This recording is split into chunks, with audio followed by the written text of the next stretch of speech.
Président Marcangeli pour le groupe Horizon.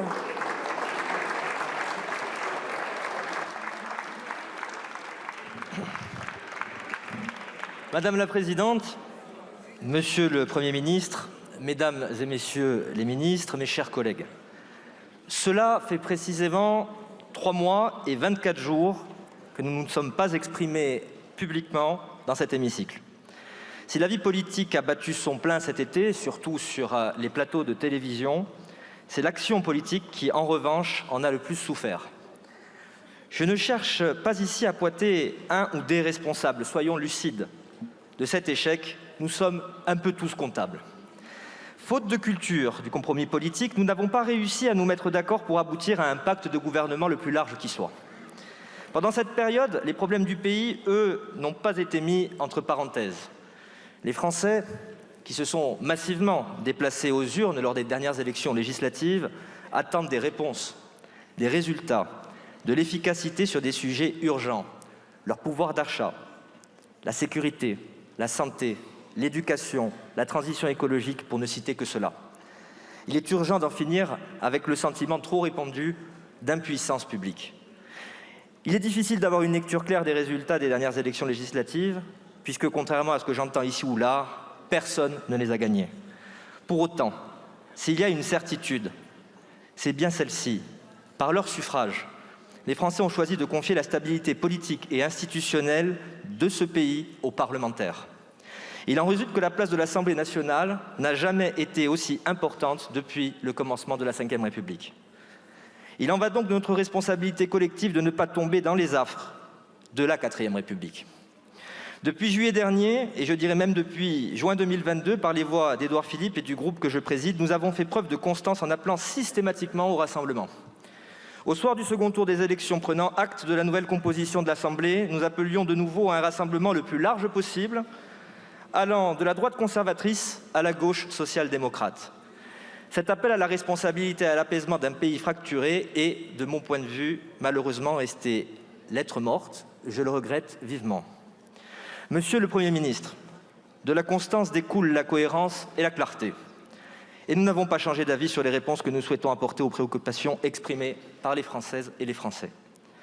Nous sommes ici toujours convaincus que le travail doit permettre l'élévation du niveau de vie. En janvier dernier, j'évoquais devant votre prédécesseur l'inquiétante érosion de la société du travail et du fait que travailler sérieusement ne permet plus à la plupart des gens d'élever leurs conditions. J'en veux pour preuve la crise de l'accession à la propriété immobilière. Pénalisée ces dernières années par la forte croissance des prix et plus récemment par la remontée brutale des taux d'intérêt, l'accession à la propriété ressemble plus à un espoir lointain qu'à un projet concret pour de nombreux Français, de quoi nourrir un redoutable sentiment de stagnation sociale. Derrière, c'est toute la confiance dans notre société du travail qui s'en trouve ébranlée. De telles situations génèrent un sentiment d'absence de considération auquel nous devons tous remédier. Parce qu'une démocratie a besoin d'ordre et d'autorité, nous prônons aussi un État fort qui maîtrise ses flux migratoires et rend la justice avec fermeté et efficacité. Face aux menaces qui planent sur lui, de l'entrisme religieux à l'antisémitisme, nous serons intransigeants sur la défense des valeurs de la République. La République française doit rester indivisible, laïque, démocratique et sociale. À ce titre, je souhaite mettre en avant la crise qui frappe la Nouvelle-Calédonie.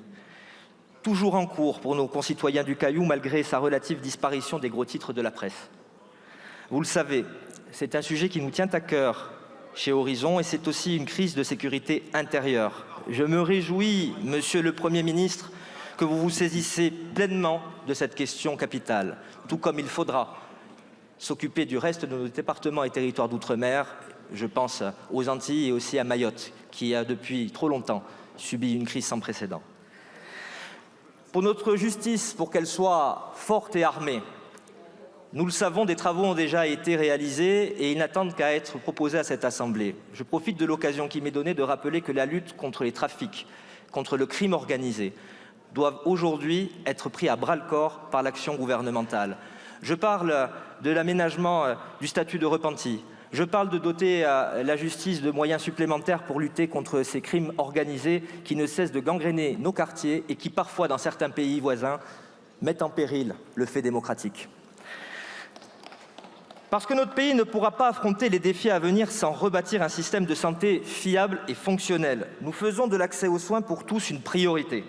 C'est une conviction partagée par l'ensemble des bancs de cet hémicycle. Par une proposition de loi, nous avons tenté d'apporter une réponse réaliste en confiant aux acteurs locaux l'organisation de l'offre de soins. C'est la première marche d'un grand escalier. Le nouveau gouvernement devra poursuivre ce travail, de la même façon qu'il devra se pencher sur la question des déficits récurrents dans les EHPAD, source d'inquiétude pour nos aînés et pour leurs familles.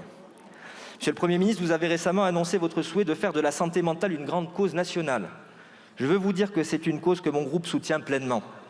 Au cours de mes travaux, notamment sur la loi visant à instaurer une majorité numérique pour accéder aux réseaux sociaux, j'ai naturellement cherché à faire un état de la recherche sur l'usage excessif des réseaux sociaux à un jeune âge. J'ai été saisi par l'ampleur de ce problème, bien plus grave que ce que l'on imagine chez les préadolescents, voire chez nos écoliers. Plus largement, je le pense, moraliser la vie numérique de notre pays sera aussi un sujet primordial.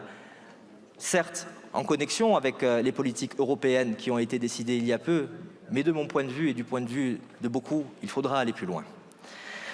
Parce que l'école, justement, est au cœur de la promesse républicaine, nous devons lui redonner sa juste place. Elle doit préparer au mieux les citoyens de demain en garantissant la progression de chacun et l'excellence du plus grand nombre. L'école, lieu d'apprentissage des règles républicaines, doit cesser d'être une machine de reproduction sociale, en privilégiant la liberté et la responsabilité des établissements scolaires. Cette politique scolaire doit enfin s'appliquer de façon homogène sur tout notre territoire, pour tous les enfants, qu'ils grandissent en milieu rural ou en milieu urbain. Je veux dire à ces enfants que les opportunités ne sont pas réservées aux seuls habitants des grandes métropoles. À leurs parents, affirmer notre volonté systématique de lutter contre le sentiment de relégation et d'exclusion géographique. C'est ainsi que nous mettrons à mal la thèse selon laquelle il y aurait cette France périphérique, dénigrée des responsables politiques et snobée par le pouvoir central parisien.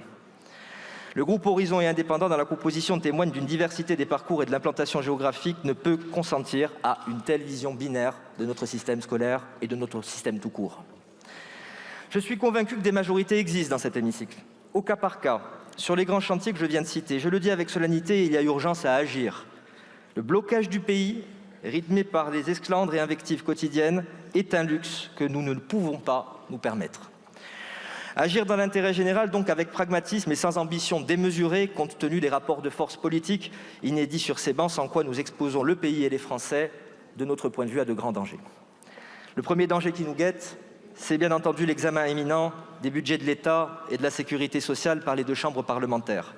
Ces textes ne sont pas optionnels.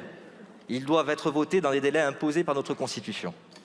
Vous venez de le dire, Monsieur le Premier ministre, notre marge de manœuvre est réduite.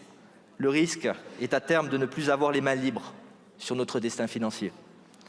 Un budget 2025 plus dépensier qu'auparavant, où l'absence de budget adopté amputerait notre crédibilité à l'international, ce qui entraînerait inexorablement une hausse des taux d'intérêt de notre dette. Les chiffres parlent d'eux-mêmes, nul besoin de les rappeler, et il serait illusoire de penser que la réalité ne finira pas un jour par nous rattraper. Si ce n'est pas vous et moi, mes chers collègues, elle rattrapera nos enfants et nos petits-enfants. Du reste, pour des raisons encore inexpliquées à ce jour, notre déficit public annoncé est pour la seconde fois significativement supérieur aux prévisions de Bercy. Comprenons que ce décalage proviendrait de recettes fiscales moindres. Comment, Monsieur le Premier ministre, pouvons-nous justifier ce décalage ? La vague paraît si haute que nous pourrions être tentés par l'inaction, le déni ou une certaine forme de fatalisme. Mais ne rien faire, c'est s'assurer de faire chavirer le paquebot France. Le groupe Horizon et Indépendants croit que quelques principes simples doivent nous guider pour éviter cela. Le débat sur les hausses d'impôts ne doit pas être l'arbre qui cache la forêt de la réduction de la dépense publique. Diminuer le train de vie de l'État, faire aussi bien sinon mieux avec moins. C'est possible si on prend le temps d'évaluer l'efficacité de chaque euro d'argent public investi. N'ayons pas peur de cultiver la notion de performance de nos politiques publiques. Il ne faut pas hésiter à se retourner de temps en temps pour évaluer ou réévaluer tel ou tel dispositif. S'il n'a pas marché, on le supprime, on rationalise. De la même façon, chaque nouvelle dépense devra être financée. La lutte contre les fraudes, qu'elles soient fiscales ou sociales, nous paraît être un axe prioritaire de ce gouvernement et je me félicite que vous l'ayez évoqué. Nous sommes depuis peu enfin capables d'évaluer le coût de la fraude sociale. À elle seule, elle représente à peu près 13 milliards d'euros par an, dont quelques centaines de millions seulement sont récupérés. C'est une confiscation insupportable des fruits du travail des Français. Nous ne pouvons pas céder encore à ce vieux réflexe d'augmenter les impôts de façon indifférenciée, alors que nous sommes déjà les champions des taux de prélèvement obligatoires dans l'Union européenne. Les classes moyennes, trop riches pour percevoir les bénéfices de notre système de redistribution et trop pauvres pour ne pas regarder leurs dépenses, n'ont pas apporté la majorité de cet effort fiscal. Pour les entreprises, rappelons que la stabilité fiscale a été un élément majeur pour attirer des investissements, notamment industriels, vers notre pays depuis 2017. Plus généralement, nous considérons qu'il ne faut pas rentrer dans une course à défaire ce qui a été fait et qui a fonctionné en matière économique. Préserver ces précieux acquis n'empêche pas quelques ajustements conjoncturels tant qu'ils se font dans le respect de l'esprit de la politique fiscale qui a été menée jusqu'à présent. L'essentiel est que chacun contribue à sa juste part et puisse vivre de son travail sans tomber dans l'asphyxie fiscale. Monsieur le Premier ministre, notre groupe souhaite par ailleurs attirer votre attention sur le respect d'un certain nombre de trajectoires financières votées sous la précédente mandature. Dans un monde en proie au retour de conflits plus longs et plus intenses, notamment en Ukraine et au Proche-Orient, la loi de programmation militaire est un rempart pour la protection des intérêts de la France. C'est un signal envoyé à ceux qui privilégient le rapport de force. Nous leur montrons que nous avons conscience de la réémergence de ces dangers et que nous préparons à un maximum d'éventualités notre pays. Sur le plan de la sécurité intérieure, les lois d'orientation et de programmation des ministères de l'Intérieur et de la Justice répondent à une urgence d'augmentation de moyens humains et matériels. De tels moyens supplémentaires permettent de renforcer l'accès à ces services publics sur l'ensemble du territoire. Il ne faudrait pas y revenir. Les retraites, enfin. Nous pouvons bien sûr réaliser des ajustements de la réforme de 2023, par exemple en faveur de certaines catégories de métiers particulièrement pénibles. Nous sommes prêts à en discuter. Mais nous ne souhaitons pas en revanche porter atteinte à sa philosophie générale qui améliore la robustesse de notre système de retraite par répartition. Là encore, ce n'est pas à nos enfants de porter le poids de cette dette. Nous le pensons. La réduction de nos déficits est un combat sur le temps long, difficile, car le péril parfois semble si distant qu'il finit par paraître invisible. Lointain mais réel. C'est le même défi que nous devons relever avec la transition écologique, Monsieur le Premier ministre. Je pense que vous avez raison lorsque vous associez dette publique et dette écologique. Pragmatique, fondée sur les notions de progrès, de sobriété, de durabilité, de bon sens, la transition écologique doit irriguer l'ensemble de nos politiques publiques tout en veillant à ne pas prendre nos concitoyens dans l'étau. Je pense notamment à la récente crise agricole, qui a été une parfaite illustration du mal que représente l'excès de normes, qui sont parfois des injonctions contradictoires pour une profession qui souffre tellement. Écologie et agriculture n'ont pourtant pas à être antinomiques. Nous prônons, vous le savez, le développement soutenu d'énergie nucléaire, technologie maîtrisée, décarbonée et bon marché. La décarbonation est aussi un enjeu budgétaire. Plus on baissera le niveau d'émissions de CO2, plus on préviendra les risques, moins l'État devra intervenir pour régler la facture des catastrophes environnementales. J'y attache, vous le savez, une importance d'autant plus grande que, comme chacun le sait, je suis élu d'une île qui est particulièrement fière de sa biodiversité et de ses paysages. Je souhaite, par ailleurs, vous remercier d'avoir mentionné la région dont je suis issu dans votre discours de politique générale. Et vous avez rappelé les deux enjeux. Il y a un enjeu institutionnel, des discussions qui doivent se poursuivre. Je me réjouis que mon amie Catherine Vautrin soit notre partenaire dans le cadre de ces discussions, mais il y a également un enjeu économique et social propre aux îles, fût-elle proche, comme l'île de Corse, que je représente ici. Si je devais résumer notre position, Monsieur le Premier ministre, nous sommes heureux de participer à ce gouvernement. Je salue mon collègue Paul Christophe, comme je salue Charlotte Parmentier-Lecocq et Marie-Agnès Poussier-Winsbach. Nous devons vous soutenir. Vous nous trouverez toujours à vos côtés pour soutenir les mesures concrètes qui vont dans le bon sens. Celui qui contribue à faire de la France un pays plus fort, un pays plus juste, un pays plus prospère.